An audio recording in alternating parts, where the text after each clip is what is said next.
My beloved friends, let us come together for a few quiet moments, not to fill the mind with new ideas or to gather more concepts, but to return to that sacred place within, where all true teaching begins. For no spiritual truth has ever been revealed through the noise of human intellect, nor through the striving of personal will. It comes only when we grow still enough to hear what has always been whispering at the center of our being. There is a great truth, a simple truth, a living truth that Jesus offered to those who would hear. Yet for 2,000 years, humanity has rushed past it in its search for external signs, external powers, external salvation. Jesus spoke the truth plainly, but the world, conditioned to seek outwardly, could not understand the depth of what he revealed. The truth was not hidden by design. It remained unseen because the mind that looks outward cannot perceive what lives within. And so today we begin a gentle journey, not toward new knowledge, but toward the recognition of what has always been present. The purpose of our time together is not to add to your understanding, but to strip away everything that obscures your awareness of the one presence that has never been absent from your consciousness. For Jesus, the Master of Masters, did not build his ministry upon dramatic acts or outer instructions. He built it upon the invisible, the silent, the unobservable to physical sense. He withdrew often into the mountain, not to plead with a distant God, but to rest in the profound awareness of the presence that lived as his very being, and it was from this holy silence that his words and works emerged. When he said, "I can of mine own self do nothing," he was giving us the doorway. When he said, "The Father within me doeth the works," he was giving us the key. And when he spoke of the kingdom of God within you, he was telling us plainly where the only true contact with God takes place. This is the lost key the world has overlooked. All spiritual power, all realization, all healing, all transformation begins the moment we stop seeking God outside and begin recognizing God as the very life within us. Joel Goldsmith spent 40 years returning students to this single truth, reminding them again and again that the presence they long for is never reached through human effort, nor achieved through spiritual performance. It is realized only in the silence where the personal sense of self yields to the I that is God. And so, as we begin this exploration, we must understand what we seek is not a method, not a technique, not a spiritual exercise to produce outer results. What we seek is the same inner realization Jesus lived. From the awareness that God is the very substance of our own consciousness. This is the heart of the Master's teaching. This is the foundation of Christ consciousness. This is the single practice that opens the way. Therefore, as we continue, I ask only this: set aside the desire for outcomes, lay down the familiar habit of striving. We are not here to draw God into human problems. We are here to become aware that the presence which dissolves all problems is already here, already active, already the life we are living. Let us walk forward not as seekers, but as those who are ready to remember.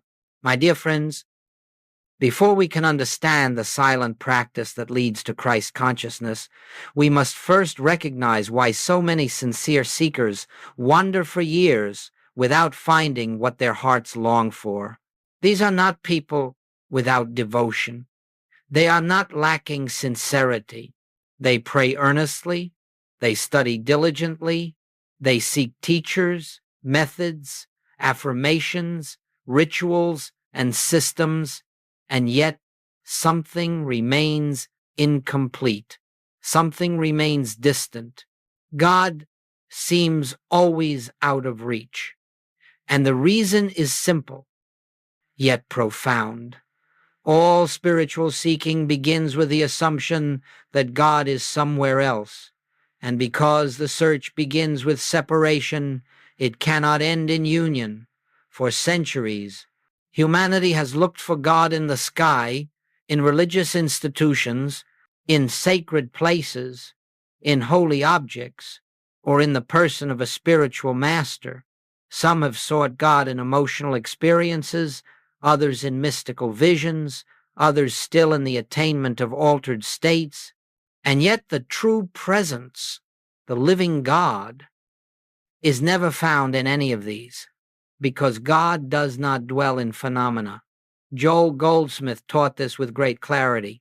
You will never find God until you stop looking where God is not. As long as the mind extends outward, hoping that something external will rescue it, heal it, or satisfy its longing, it remains blind to the very presence that beats its own heart. This is why the search fails. Not because the seeker is unworthy, not because the path is difficult, not because God is withholding, but because the direction of search is turned outward toward that which cannot contain God. Jesus understood this. He did not teach people to look to him as a person. He taught them to look within themselves, for he knew that the same Father who lived as him lived as them. When he said, "The kingdom of God is within you," he was not speaking metaphorically. He was directing humanity back to the only place where God can be realized within one's own consciousness. But the human mind fears this truth. It prefers to seek outside itself because outward searching allows the ego to remain intact when we look to external sources. The personal sense of self continues to be the one searching, the one striving, the one working.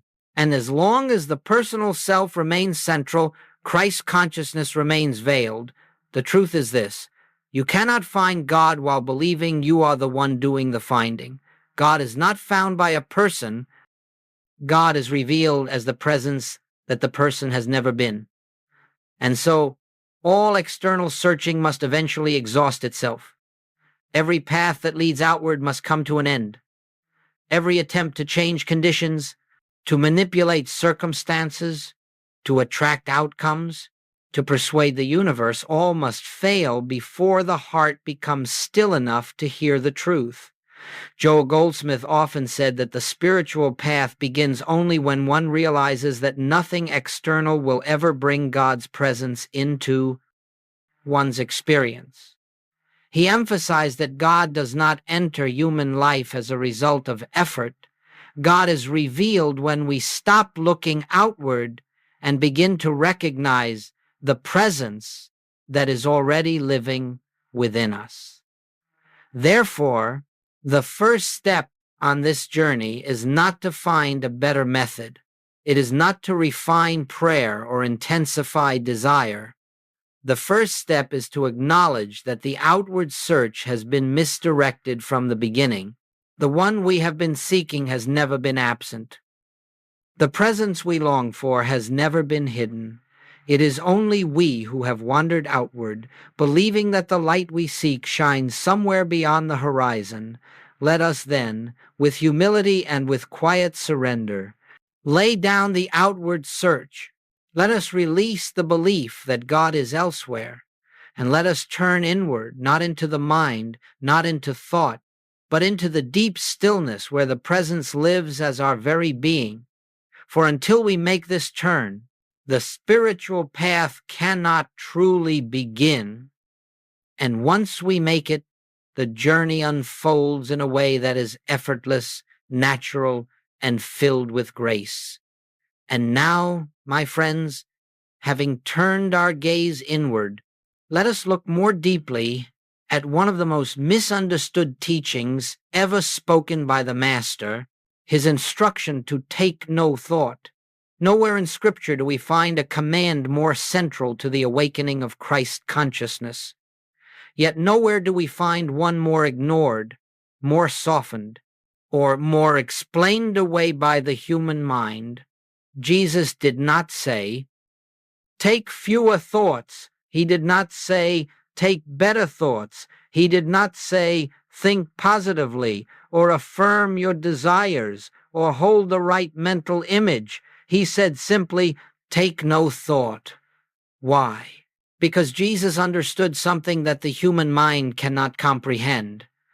The activity of thought is the activity of the personal self, and the personal self can never enter the kingdom. To take thought is to remain in the realm of human effort. It is to believe that through the power of thought we can reach God or manipulate the conditions of our lives. But thought is of the mind, and the mind is not the instrument through which God reveals himself. God is not known by thought. God is known only in the silence beyond thought. When Jesus withdrew to the hillside alone, he was not engaging in an exercise of mental activity. He was not visualizing success, shaping outcomes, or repeating affirmations. He was entering the great inner sanctuary where no thought is taken, where the personal mind grows still, and where the presence announces itself as the very life of his being. Joel Goldsmith understood this perfectly, and he made it the foundation of his entire ministry. He taught that the moment you begin to take thought about health, supply, safety, or harmony, you move away from the infinite and back into the realm of appearances. For thought is always tied to conditions, and conditions belong to the world of sense perception. But the kingdom, the Christ, the presence, does not dwell in the realm of thought. It dwells in consciousness itself. Take no thought is therefore not a poetic instruction. It is a doorway. It calls us to lay down the belief that we must manage life through mental effort. It invites us to release the burden of personal responsibility for shaping, controlling, and directing the outer world. It is a surrender, but not to fate, not to passivity, not to resignation. It is the surrender of the personal sense of self, the sense of me that believes it must achieve, must fix, must heal, must protect, must provide. To take no thought is to cease living from the level of the human mind and to begin living from the level of divine awareness. When the mind becomes quiet, not empty through force, but quiet through recognition, then the presence has room to reveal itself, and when the presence reveals itself, something begins to happen that thought could never accomplish. Peace arises without cause. Guidance appears without planning. Healing unfolds without effort. Supply flows without anxiety. Harmony manifests without manipulation. All of this happens because the personal I, the I that takes thought, is no longer the one attempting to live life. The divine I, the I am, begins to live the life through us. Jesus was showing humanity the principle of spiritual life. When thought ceases, God acts. When the mind grows still, the presence reveals its fullness. When personal effort yields, divine activity takes its place. This is why taking no thought is essential for Christ consciousness. As long as thought is active, the personal sense of self is active. And as long as the personal self is active, the awareness of the Christ remains obscured, not absent, never absent, but obscured, as the sun is obscured by clouds. Therefore, when Jesus says, take no thought, he is inviting us into a life where the mind is no longer the master, where the mind is no longer the source of guidance, where the mind no longer attempts to bring God into circumstances. Instead, we enter a life in which all things flow out from the presence itself. This is the beginning of true spiritual freedom. Not freedom from the world, but freedom from the mind's belief in separation. Not freedom from responsibility, but freedom from the burden of personal authorship. Not freedom from conditions, but freedom from the belief that conditions have power. Let us hold this truth gently in awareness. Christ consciousness begins where human thought ends. And so, as we move forward, we do so with a new understanding. We do not seek to think our way into the kingdom. We do not attempt to improve the quality of our thoughts. We begin by honoring the Master's instruction. We begin by letting the mind grow still. We begin by taking no thought, for in that sacred stillness, the presence that Jesus lived from, the presence Joel Goldsmith taught from, the presence you have always been, begins to make itself known. And now, beloved friends, having understood the futility of outward seeking and the meaning of the Master's instruction to take no thought, we arrive at the heart of our journey together, the one silent practice that opens the way to Christ consciousness. This practice is not complex. It requires no strain. It does not depend upon intelligence, memory, discipline, or religious learning. It asks only for a willingness to be still and to recognize what is already true. Joel Goldsmith called it the practice of the presence. But do not let the simplicity of that phrase hide the immensity of what it contains, for this is the practice through which the veil of separation dissolves. This is the practice through which the activity of the personal self yields to the activity of God. This is the practice through which Christ consciousness becomes a living experience rather than a distant ideal. Let us understand it clearly. The practice of the presence is not the attempt to bring God into your life. It is the recognition that God is already the life you are living. It is not a reaching outward. It is not an effort to contact something beyond you. It is the gentle turning inward to the awareness that the presence is here already, closer than breath, nearer than thought, more intimate than the sense of I. We begin this practice by pausing, perhaps for only a moment, and acknowledging silently, God is here, the presence is here, not as a belief, not as a thought to hold, but as a recognition that does not rise from the mind, but from the depths of our being. At first, it may seem that you are the one performing the practice, that you are the one making the effort. But if you continue gently, without strain and without expectation, you will discover something remarkable. The presence begins to practice itself in you. What began as your effort becomes an effortless awareness that arises on its own, like a flame kindled by a fire you did not light. The practice of the presence does not require words. In fact, too many words will draw you back into the mind, and the mind is the curtain that hides the light. A simple inner awareness is enough, an awareness that says, I do not walk alone. I do not think alone. I do not breathe alone. The presence is the very life that I call myself. This recognition does not instantly change conditions. Rather, it changes the one who is experiencing the conditions. It lifts you out of the personal sense of self and places you in the atmosphere of divine sonship and the awareness that Jesus lived from, the awareness through which he performed his works. And then, as you rest in this recognition, something begins to happen. Thoughts may arise, but they no longer claim you.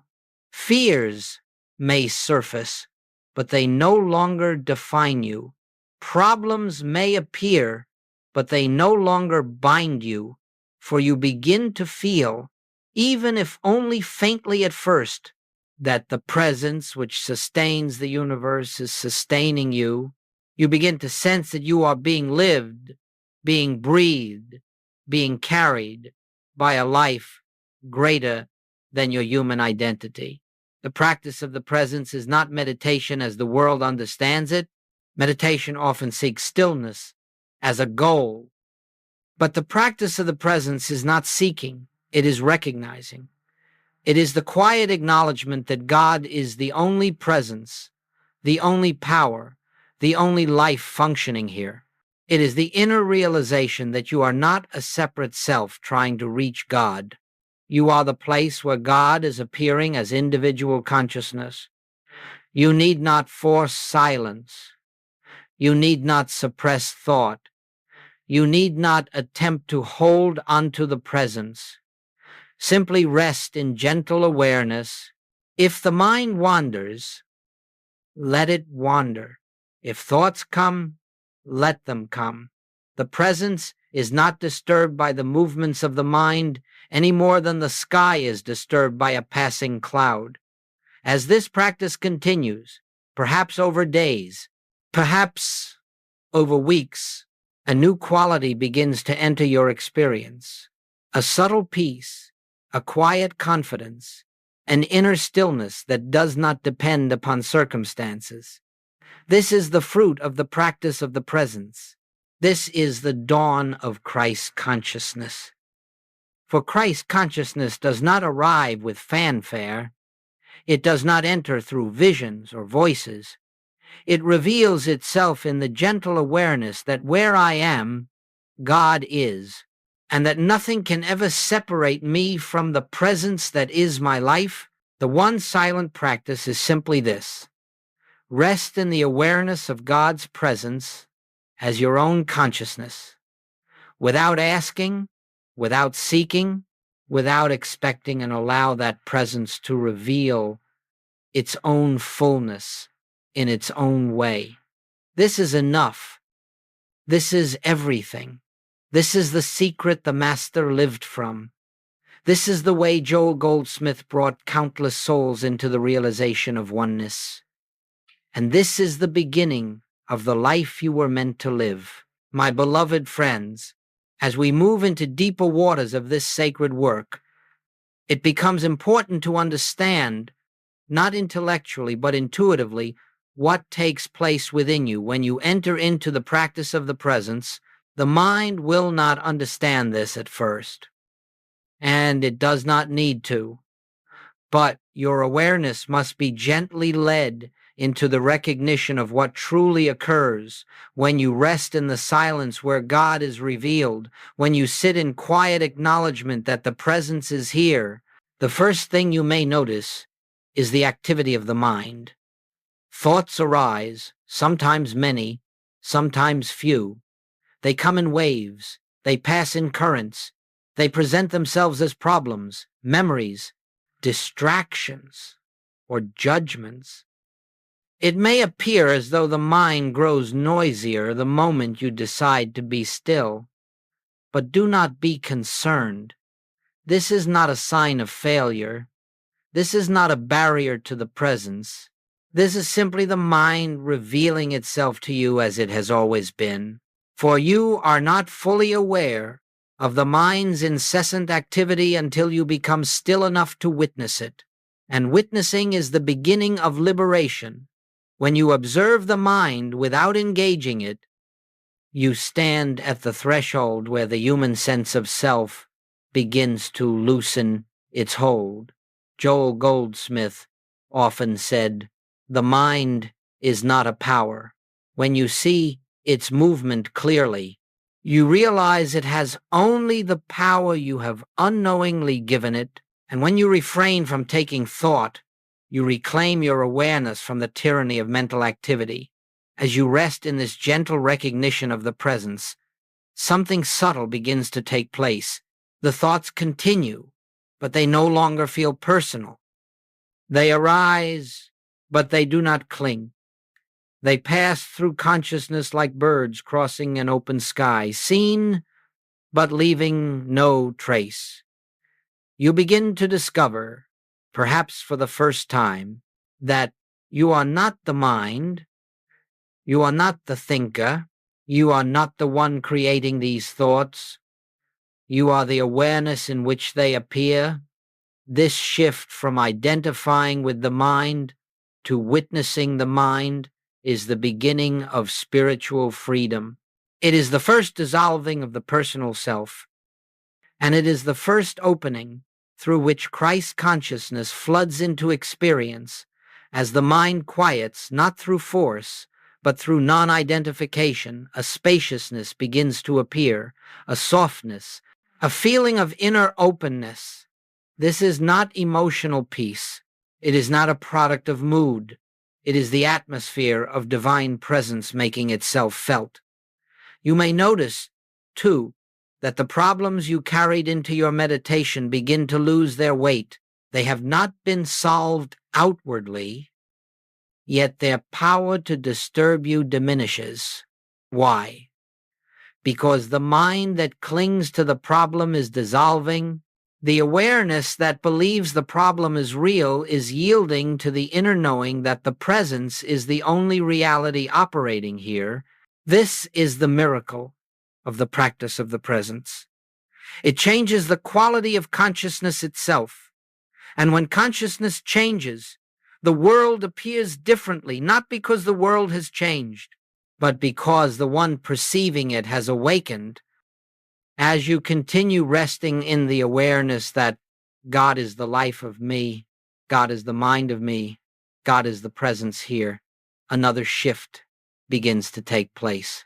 You feel less like a person trying to reach God and more like a witness to a presence that is functioning effortlessly through you. The thoughts slow, the mind softens, the personal sense of I grows faint, not lost, not destroyed, simply seen as an appearance without substance.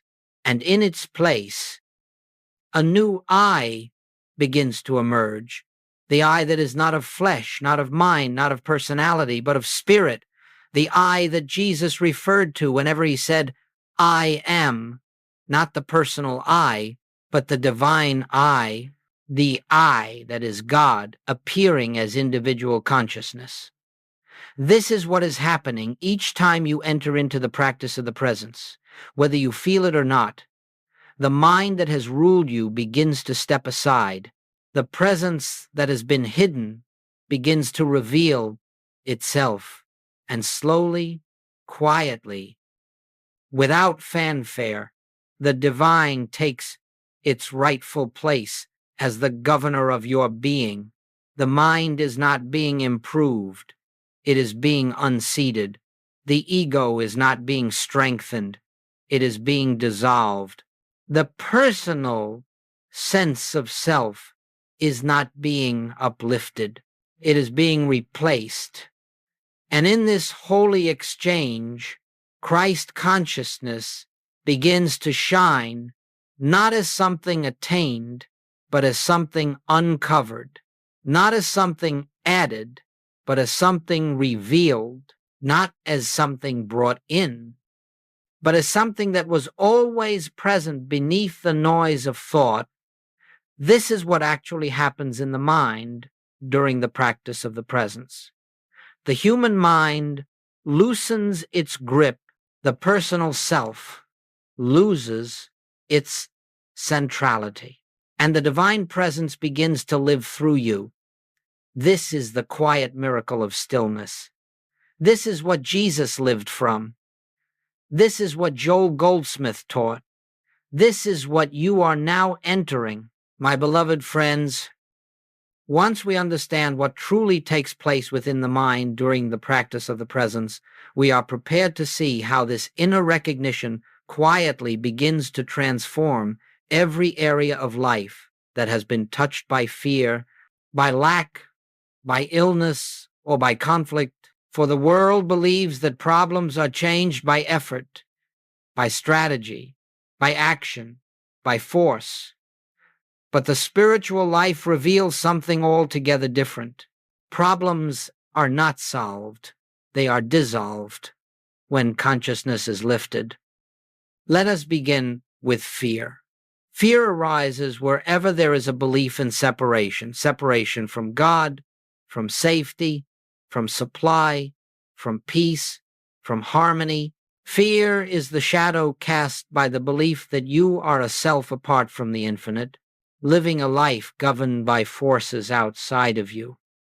But when you enter the practice of the presence, even for a moment, the sense of separation begins to loosen. You feel, though you may not yet fully understand, that you are not alone in this universe. There is a presence here, a presence that is your life, your breath, your consciousness. As this awareness deepens, fear has nothing left to stand on. Fear may appear, but it no longer finds a place to root itself, for fear cannot remain where the presence is recognized. And so, without struggle, without resistance, without argument, fear begins to dissolve into the nothingness from which it came. Now, let us look at lack. Lack is never the absence of things, it is the absence of awareness. Lack arises only when the mind believes it is the source of its own supply. When you think you must earn, acquire, protect, or secure your good, lack is inevitable because you are depending upon the limited resources of the personal self. But when you rest in the practice of the presence, you begin to sense, even if only faintly, that the source of your good is not outside you, it is not in people, it is not in circumstances, it is not in opportunities. The source is the presence itself, the infinite consciousness expressing as your very being, and as this truth dawns, the burden of seeking falls away, the anxious grasping relaxes. You stop looking to the world to supply you, because you now understand that supply flows from within, from the infinite living itself, as you then, without effort, without strain, opportunities appear, needs are met, ways open, not because you have attracted anything, but because consciousness has shifted from a sense of limitation to the recognition of infinite presence. Next, let us consider illness. Illness is not a punishment, nor is it a sign of spiritual failure. Illness is the outward expression of the belief that life is in the body, that the body is separate, vulnerable, and subject to powers apart from God. But in the practice of the presence, you begin to recognize that life is not in the body. Life is the presence of God expressing itself as conscious being. The body is an appearance in consciousness, not the source of consciousness. This recognition does not require you to deny symptoms or resist medical care. It requires only that you cease identifying yourself with the condition. As you rest in the awareness of the divine presence, the belief in a life separate from God dissolves, and when the belief dissolves, the condition that rested upon it loses its foundation. Healing then emerges, not always dramatically, not always instantly, but inevitably, because the false belief that supported the illness has been replaced by the recognition of truth.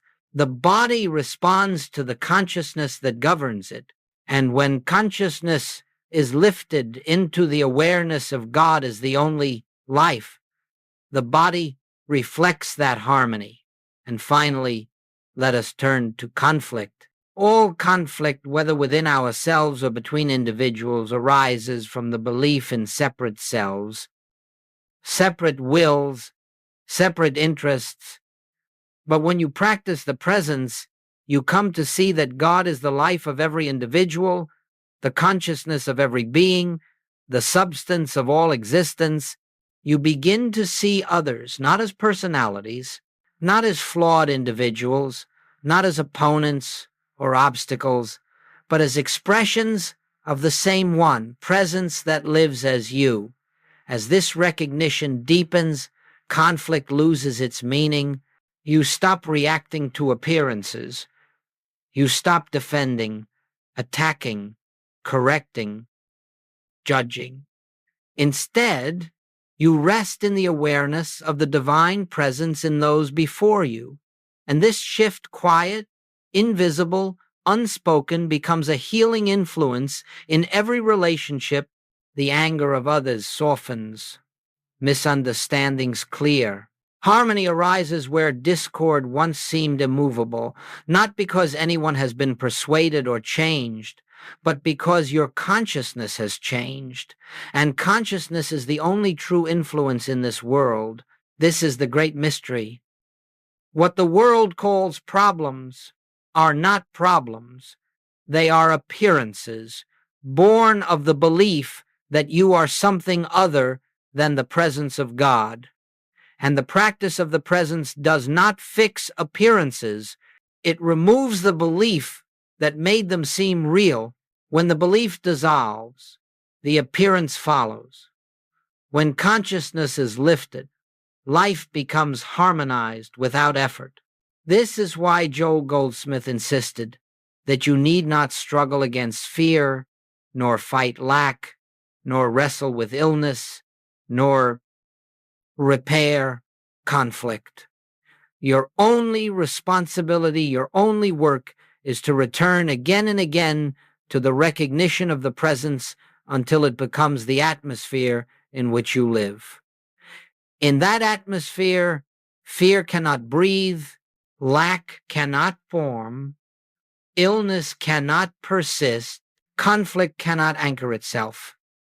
For you have returned to the truth that Jesus lived from, I and my Father are one, and in that oneness, all things are made new.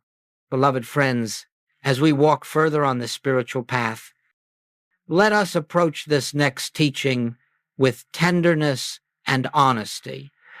Every sincere seeker, without exception, makes certain mistakes along the way, not because of weakness and not because of ignorance, but because the human mind is not capable of grasping the things of spirit.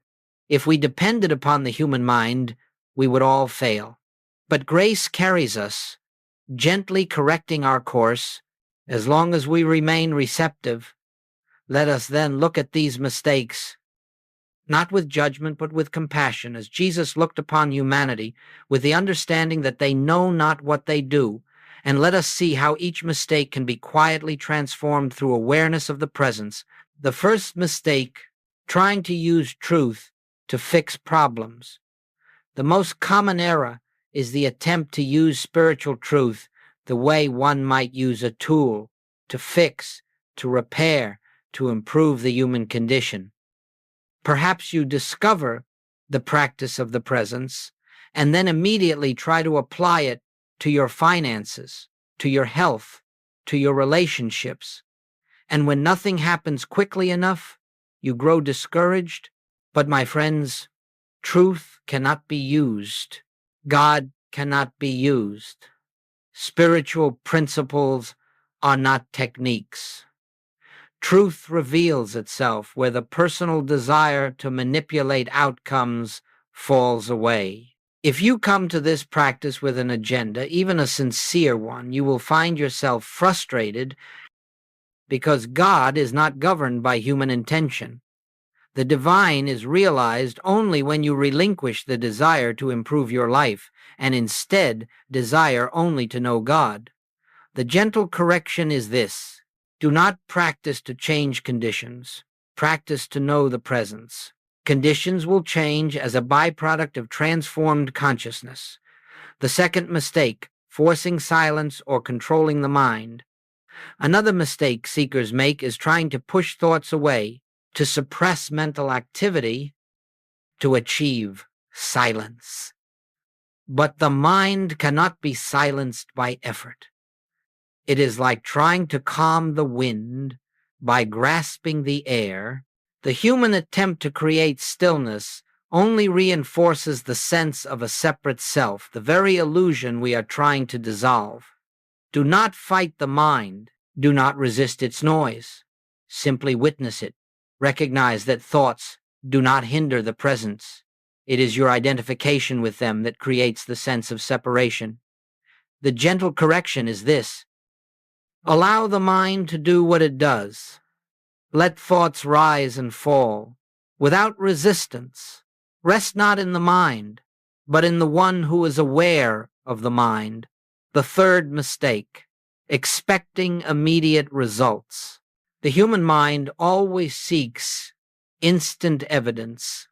It wants signs, sensations, peace, healing, or improvement immediately.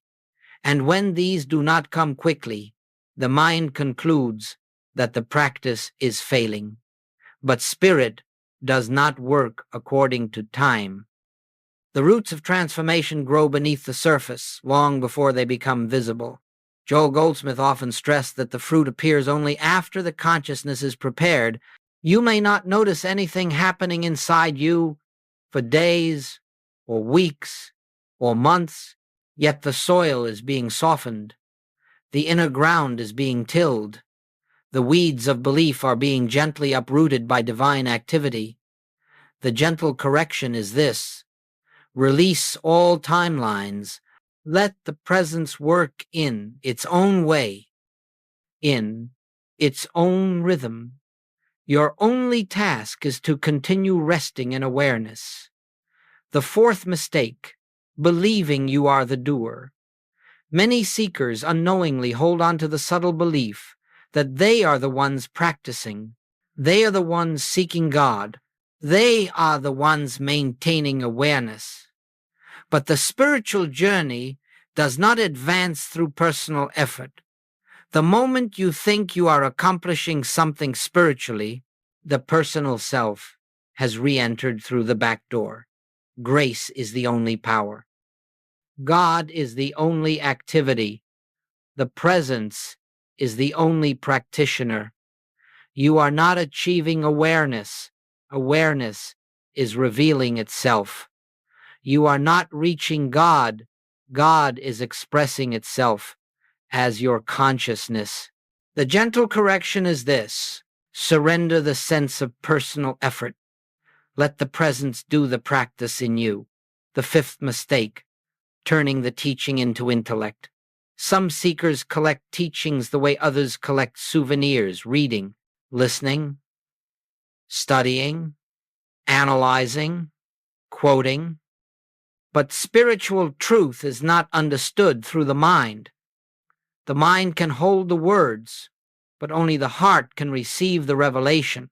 The danger of intellectual understanding is that it creates a false sense of attainment. One may speak beautifully, yet lack the awareness that gives life to the words. Joel Goldsmith warned repeatedly, truth must become a living experience, not a theory. The gentle correction is this: seek realization, not knowledge.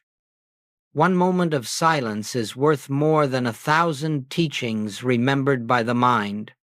The sixth mistake, looking for signs, visions, or sensations. The personal self often wants spiritual fireworks, dramatic awakenings, angelic experiences, psychic visions, but these are distractions. They keep the seeker outwardly oriented, searching for phenomena rather than resting in the simple, quiet awareness of God. The presence is not loud. The Christ comes not as thunder, but as stillness. The deepest revelation is often the most subtle. The gentle correction is this: do not seek experiences. Seek only to be present with the presence.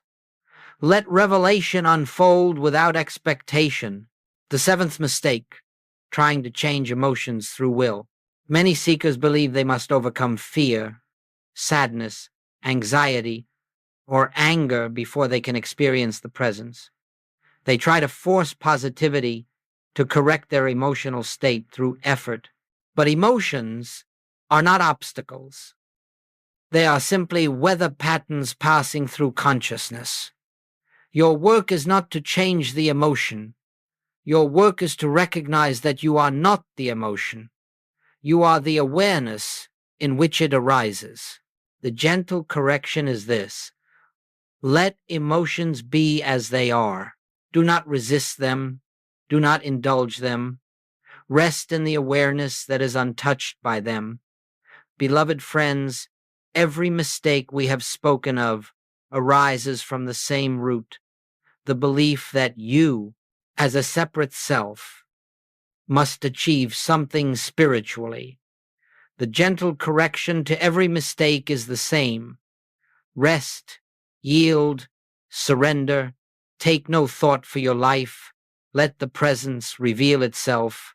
For in the recognition of God as the only self, every mistake loses its power. The path becomes simple, the way becomes clear, and the Christ, the divine presence within, becomes the guiding light.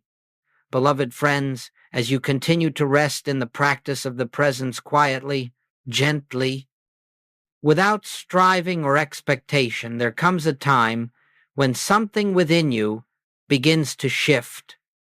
Not dramatically, not suddenly, not with fireworks or visions, but with the soft certainty of dawn rising over the horizon. Christ consciousness does not announce itself with noise. It reveals itself with stillness. Let us look together at the subtle, unmistakable signs that this inner awakening has begun to unfold within you. These signs are not accomplishments. They are not achievements. They are simply indicators that the personal sense of self is giving way to the divine. Self, that the I which Jesus spoke of is beginning to shine through the veil of the human mind. One, a growing sense of inner stillness. The first sign is often the least dramatic and yet the most profound. You begin to notice a quiet center within you that remains untouched by circumstances, even while the world around you moves in its usual rhythm. Even while challenges arise, there is a stillness beneath the surface. You feel a calm that is not created by thought, not dependent on events, but arising from within itself. This stillness is the presence. This stillness is the Christ. This stillness is the whisper of your true identity. 2, a softening of fear and anxiety. Fear does not disappear all at once, nor does it need to. But you begin to sense that fear is no longer the master of your life. It arises, but it does not grip you. You feel it, but you are not immersed in it.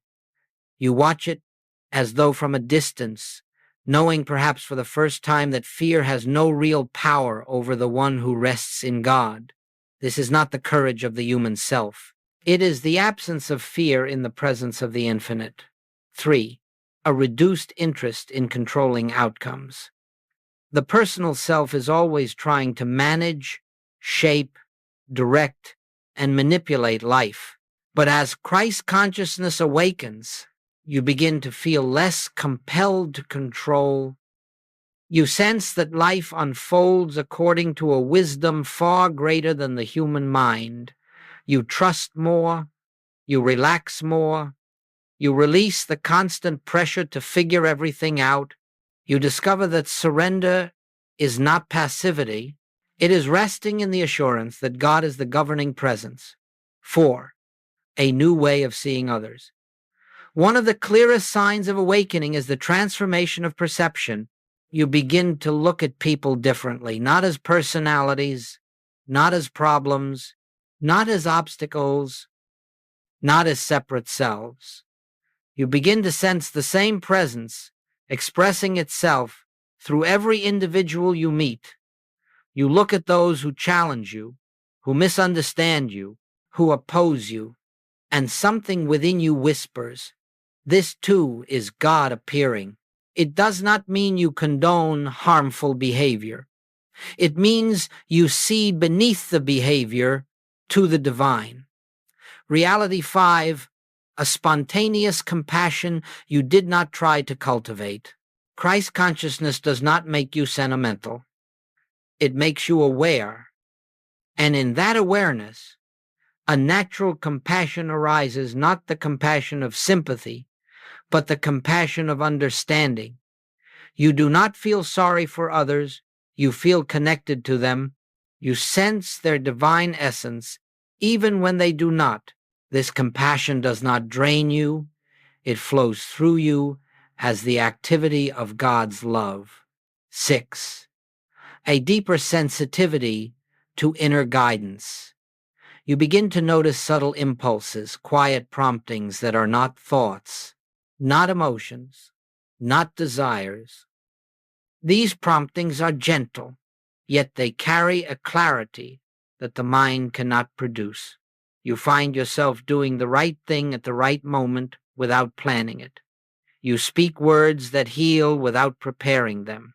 You avoid paths that once tempted you. You walk into situations with awareness rather than reactivity. This is not intuition. This is divine intelligence revealing itself as your consciousness. 7. A dissolving of the sense of hurry. The world hurries because it believes something can be missed. The awakened soul knows nothing essential can ever be withheld. That which is yours in spirit cannot be taken, cannot be delayed, cannot be lost, and so hurry dissolves. You move more slowly, not outwardly, but inwardly. You become aligned with the rhythm of peace. 8. A lessening of personal importance. As Christ consciousness dawns, the personal sense of I becomes lighter. The need to be right diminishes. The desire to be seen, admired, validated, or understood falls away. You feel content to be silent, content to be unknown, content to walk the path without recognition. This is not self-denial. It is the freedom of no longer needing to be the center of your world. 9. A quiet joy that has no cause. Perhaps the most beautiful sign of all is the emergence of joy, not excitement, not pleasure, not happiness born of favorable conditions, but joy without reason, a joy that arises from nowhere, belongs to no one, and depends upon nothing. It is the joy of being itself. It is the joy Jesus knew when he said, "My joy I give unto you." It is the joy of the infinite expressing itself as you. 10. A subtle certainty that you are not alone. There comes a moment, perhaps in silence, perhaps in the midst of daily activity, when you feel a presence so intimate, so familiar, so loving, that you can only rest in awe. You do not see anything, you do not hear anything, yet you come to know, without explanation, that you are not living your life alone. Something is living you. Something is guiding you. Something is carrying you. This is the dawning of Christ within. This is the awakening of the divine self. Beloved friends, these signs may appear gradually, subtly, and without fanfare. But when they appear, know that the seed has sprouted, the dawn has broken, the light has begun to shine. You are awakening, not to a new self, but to the self that has always been present behind the mask of the human identity. You are beginning to live from the same consciousness that animated Jesus, that illumined the prophets, that inspired the mystics, that Joel Goldsmith devoted his life to revealing. This is the Christ awakening in you. And now, beloved friends, we come to the closing of this journey together, not as an ending, but as a gentle return to the beginning. For everything we have explored, everything we have contemplated, everything that has stirred within you leads to one simple, timeless truth. The presence is here. The presence has always been here. The presence will never leave you. This entire teaching, this entire path, every practice, every silence, every recognition brings you back to this one point of awareness. God is the life of you, not far off, not hidden, not waiting to be found, but living as your very consciousness in this moment. You do not become spiritual. You do not rise into Christ consciousness. You do not attain divine awareness. You simply awaken to what has always been true. As you go forth from this message, do not carry it as knowledge. Do not attempt to remember every word. Do not place these teachings on a shelf in your mind. Instead, allow them to dissolve gently into the inner silence where the real work is done. Let them sink beneath thoughts and become experience. For truth bears fruit only when it becomes living awareness, not information. It must be lived, not learned. It must be realized, not recited. We return now to the one practice that makes everything possible, the silent resting in the presence. This is the doorway. This is the fountain. This is the source of all healing, all supply, all peace. Nothing else is required of you. No rituals, no strain, no effort, no seeking, simply the gentle turning inward again and again to the awareness, I am not alone. The presence is living me. As this recognition deepens, you will discover that the world loses its power to disturb you. Circumstances lose their ability to intimidate you. People lose their ability to define you. Problems lose their power to anchor you. For you will know not with the mind, but with the heart that only one life is living, all creation, and that life is expressing itself as you. Wherever you go, you will carry the atmosphere of this presence, not because you try to help others, not because you preach or persuade, but because the Christ within you becomes a quiet radiation of peace. There will be moments when you find yourself pausing naturally throughout the day, without effort, without intention, simply because the presence is so near. You will feel the invisible companionship that Jesus spoke of when he said, I am with you always. You will sense that something greater than the personal self is guiding, sustaining, lifting, and unfolding your life.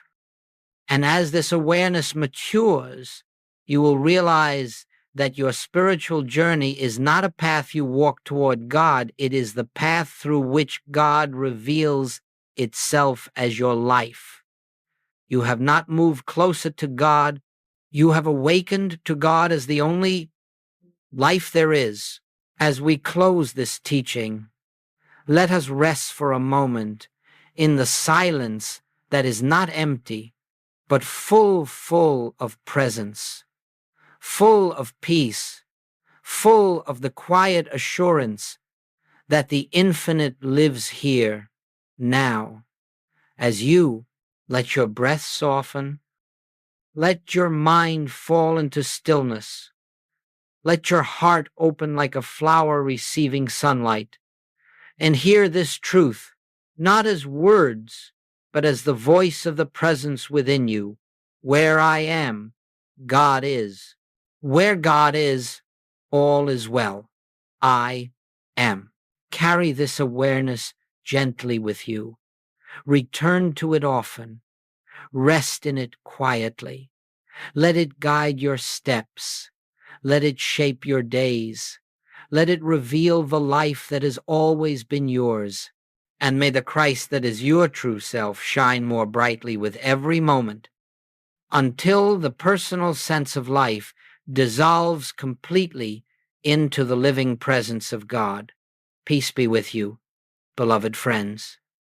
Not the peace the world gives, but the peace that comes from knowing God is the only presence, God is the only power, God is the only life, and that life is you.